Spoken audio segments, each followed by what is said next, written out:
मौन यानी ये नहीं है कि अपना मुंह बंद कर लिया जाए। एक आयाम जो जीवन और मृत्यु से परे है उसे निशब्द कहा जाता है। ये किया नहीं जा सकता। आप ये बन सकते हैं। तो आप जितने भी शब्द बोल रहे हैं वही बातें 50% कम शब्दों के साथ कहने की कोशिश करें। अचानक आप हर चीज के प्रति बेहद सचेत हो जाएंगे।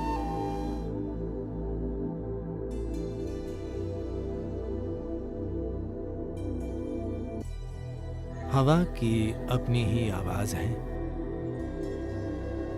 पानी की भी,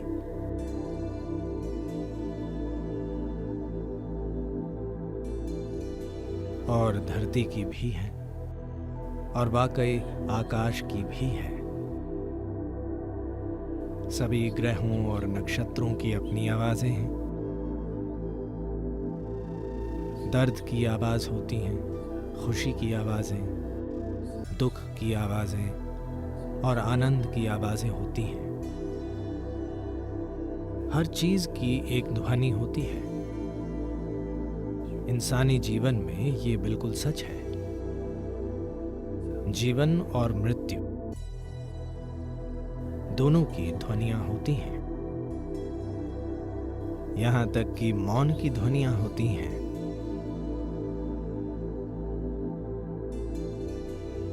तो ध्वनियों का जटिल मेल है। अलग अलग ध्वनियों से अलग अलग मंशाएं, मजबूरी के और साथ ही बंधन के विभिन्न स्तर और उलझन की विभिन्न संभावनाएं पैदा होती हैं। तो फिर कोई चुप रहना क्यों चुनता है? मौन जीवन को नकारने का तरीका नहीं है। मौन खुद को कुछ करने से रोकना भी नहीं है। मौन का संबंध मजबूरी से चेतनता की ओर बढ़ने से है। सभी ध्वनियां मजबूरी के अलग अलग रूपों और आयामों का ही एक रूप है। जब कोई सचेतन होना चुनता है और मजबूर करने वाली चीजों से दूर होना चाहता है, तो वो स्वाभाविक रूप से चुप रहना चुनता है। मौन यानी ये नहीं कि अपना मुंह या अपने कान बंद कर लिए जाएं। आप मौन में गा सकते हैं, आप मौन में नाच सकते हैं, आप मौन में बोल भी सकते हैं, आप मौन में चिल्ला भी सकते हैं। कोशिश न करें।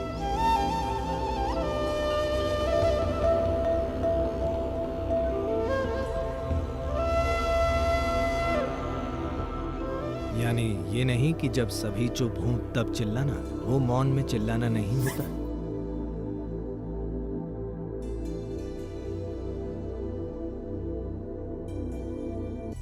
ध्वनि सतह पर है, मौन बुनियाद है। सिर्फ सतह की ध्वनि पैदा करती है। देखिए, पानी सतह से टकराता है और आवाज आ रही है। गहराई में कोई आवाज नहीं होती। जीवन ऐसा ही है। सतह पर ध्वनियों का एक बहुत ही जटिल जाल है। ध्वनियों का चक्रव्यूह है, पर मूल में कोई ध्वनि नहीं है। अंग्रेजी भाषा में नो साउंड के लिए कोई शब्द नहीं है। हम इसे निशब्द कहते हैं। इसका अर्थ है ध्वनि बिल्कुल ना होना, ध्वनि का पूर्ण अभाव। ध्वनि न हो तो प्रतिध्वनि भी नहीं होगी। प्रतिध्वनि नहीं होगी तो जीवन नहीं होगा। जीवन के नहीं होने से सृष्टि नहीं होगी। सृष्टि न होने का अर्थ है सृष्टा भी नहीं होगा। तो एक स्थान जो सृष्टि और सृष्टा से परे है, एक आयाम जो जीवन और मृत्यु से परे है, उसे निशब्द कहा जाता है।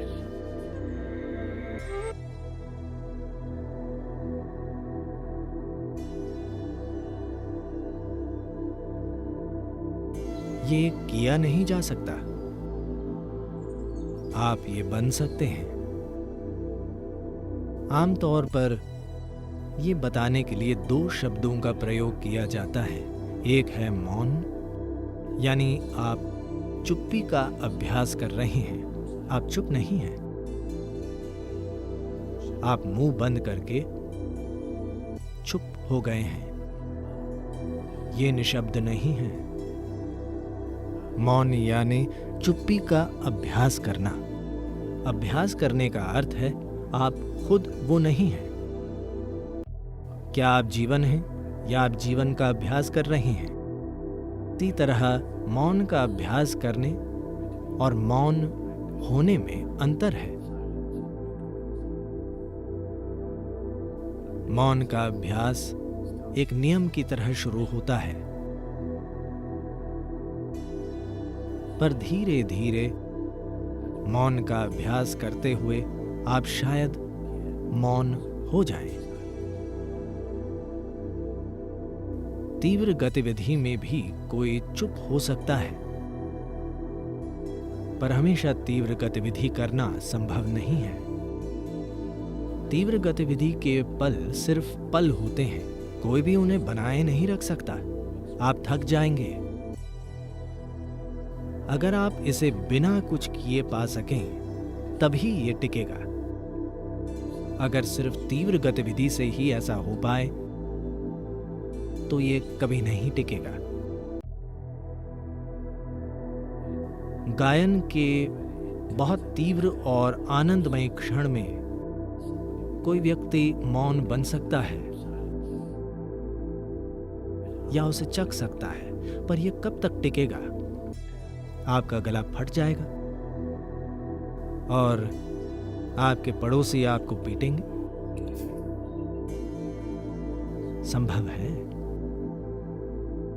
तो मौन होने या बन जाने की इस संभावना का एक अर्थ है स्थिर हो जाना, पूरी तरह से स्थिर हो जाना। स्थिरता कई तरीकों से पाई जा सकती है। एक सांप भी स्थिर होता है। एक बाघ भी शिकार करते हुए स्थिर, चौकन्ना पर बिल्कुल स्थिर।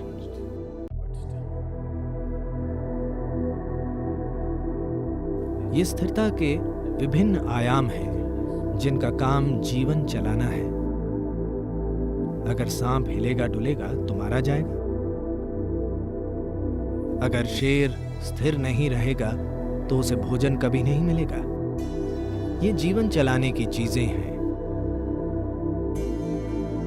हमें जिंदा रहने के लिए कुछ करना जरूरी है। जब इंसान की नजर जिंदा रहने से परे की चीज पर पड़ती है, तभी वो स्थिरता के बारे में सोचेगा। तब वो समझेगा, खुद को देखकर वो अपनी मजबूरियों की जटिलता देखता है। तब समझता है कि इसका एक ही हल है, स्थिर होना। इस शरीर को और इस मन को स्थिर करने के लिए कुछ कोशिश जरूरी है। अगर कोई बस आनंदित है तो वो स्थिर हो जाएगा, वरना उसे कदम दर कदम काम करना होगा।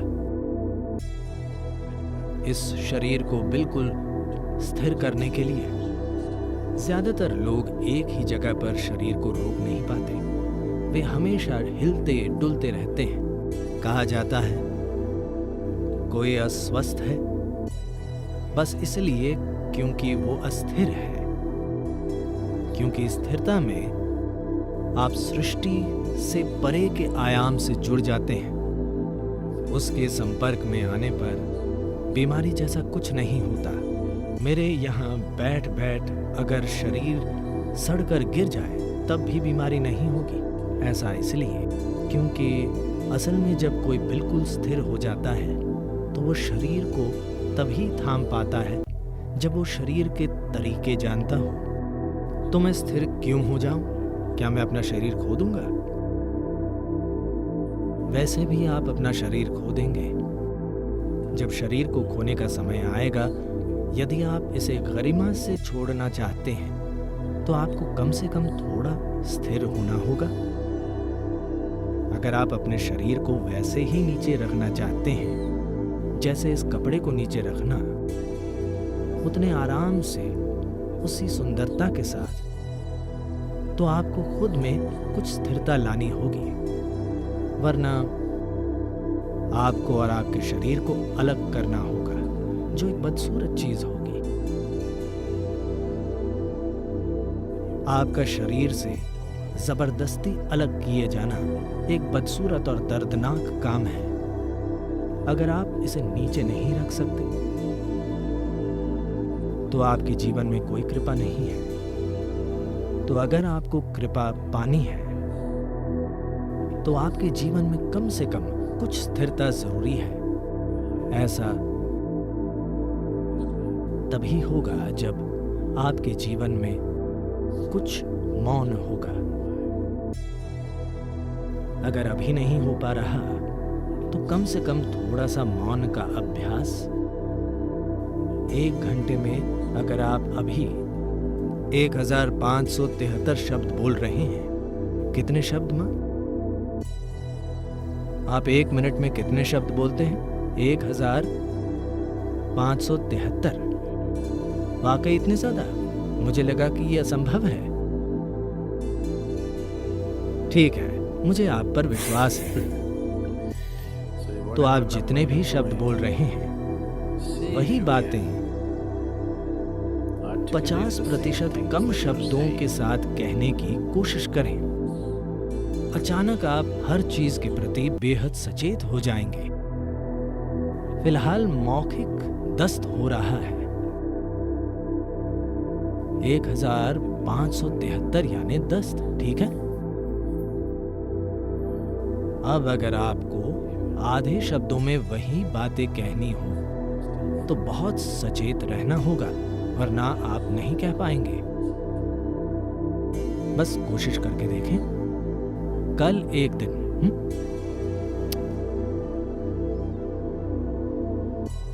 1 घंटे में आमतौर पर आप जितने शब्द बोलते हैं उसे आधा कर दें। अपनी गतिविधियां कम न करें, वही बातें कहें, लेकिन आधे शब्दों में पूरी दुनिया कितनी अच्छी हो जाएगी।